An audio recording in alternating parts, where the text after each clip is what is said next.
It's going to sit in your stomach a little bit longer, take a longer time to digest, so you'd want to get some sort of sugared beverage, whether it's Gatorade or Propel, fruit juice. Vitamin water. Do you know how much carbohydrates in a vitamin water? Not a whole lot. There's about, what, 70 calories maybe? I don't know. About 70 The calories. whole thing. Well, there's one that are like 10 or something. They have different ones. I'm just curious. I mean, because but ultimately, if because I mean, I always feel like I work out just fine without it. So I'm just curious. I should have something.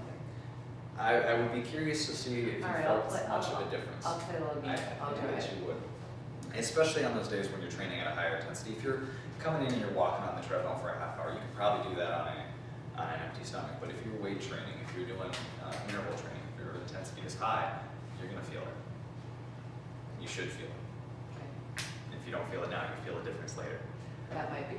I might be. really think you'll have more energy if you have some sugar on board. Okay.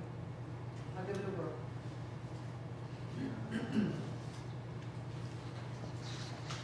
To maximize your fat loss, work out as much as possible. We talked a little bit about the overstress, the cortisol, and the effect on body composition that has. And stress, exercise being a stress on the body, so too much exercise increases the cortisol level, just like stress at work or stress in your family life or stress anyway. So all things in moderation. When you do work out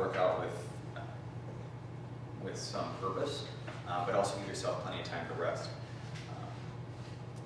Other issues that you might have with a little too much exercise is injury. You're beating up on your body. The whole idea of exercise is to stress your body to a point where it causes an adaptation. So you give it a stress, you let it rest and recover and adapt. Stress, rest, recover, adapt, and over time, that results in more bone density, greater muscle mass, lower body composition, all the things that we look for from exercise. But if you don't give yourself time in between for that recovery and that adaptation, that stress upon stress upon stress upon stress leads to injury, and then you're not doing a whole lot of exercise at all. You're definitely not seeing your goals.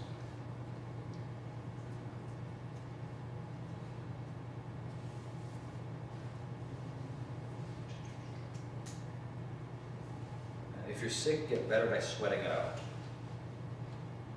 Anyone ever heard of the neck check?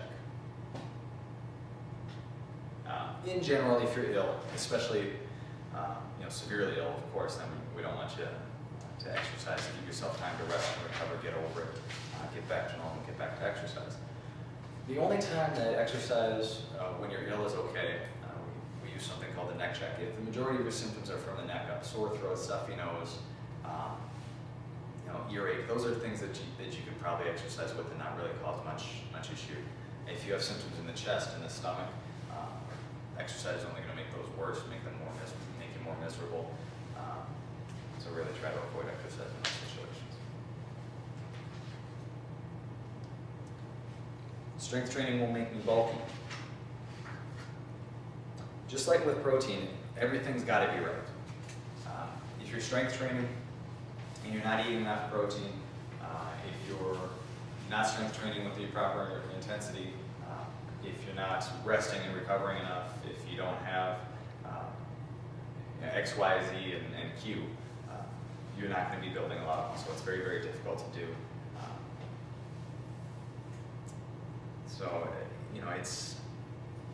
It's a very, very tough puzzle to put together to build a lot of muscle. So I think when people have concerns about strength training and putting on too much bulk, they have concerns about their size or their shape, they're really unfounded.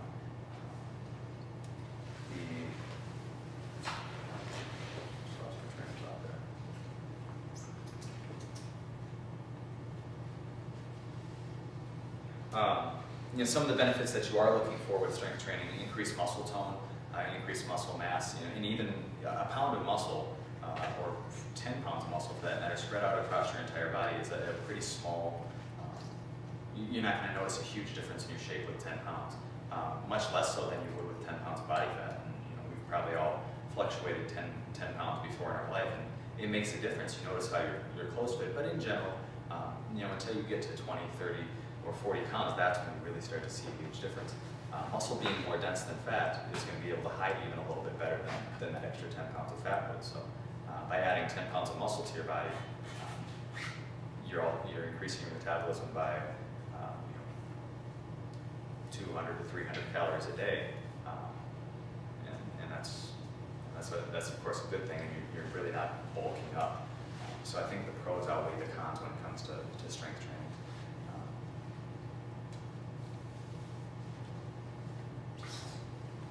Questions on that? Strength training, protein, nutrition, muscle mass. Aerobic classes are all that I need to burn off the fat. Now, aerobic classes are a great way to burn calories. They'll increase your aerobic capacity, they'll increase your fitness. It's important for disease prevention, diabetes, heart disease, osteoporosis, all of that. It's great. And it's a kind of a welcome mix, a change. We talk about changing your exercise stimulus. One day you want to cycle, one day you want to swim, and mixing it up a little bit, doing some various types of training to help reduce the risk of injury, and certainly classes can be a part of that. They'll help you burn more calories, and in the end we're trying to be at a calorie deficit, but it's probably not the most efficient use of your time. We're going to talk about what we call EPIC, or EPOC, depending on how you pronounce it, in a minute. And that's only going to come from high intensity exercise, and that's definitely something that you want to tap into.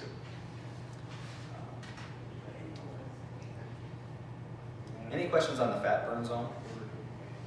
You hear a lot about that. Okay, if you hop on a treadmill at the health club, you'll see fat burn zone. They're usually saying 65, 70, 75% of your maximum heart rate is the fat burn zone. So they say everybody gets on and hit the fat zone button because that's where I want to be. I'm looking to burn fat. I'm looking to lose fat. So I want to be in the fat burn zone.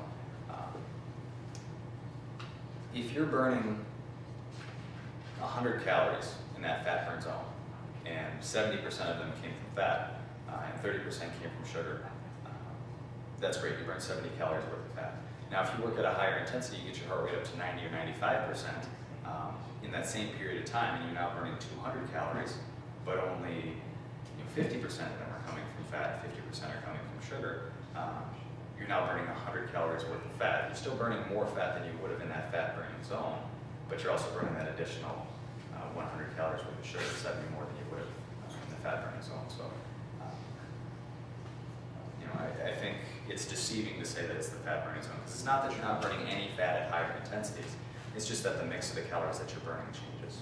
The higher the intensity, the more sugar you're going to burn. The lower the intensity, the more fat.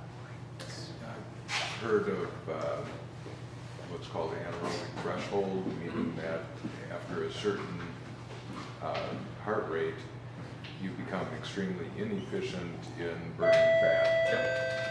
You're burning So muscle, aren't you? at that point, you're At that point, basically, you've essentially turned over to 100% sugar. Right. Is what happens at the anaerobic threshold. Now, you're still burning way more calories. right, but you're In the not end, we're burning just trying to fat. burn calories. Wrong way. I think with, if you spend a little bit more time at or above the anaerobic threshold, you are able to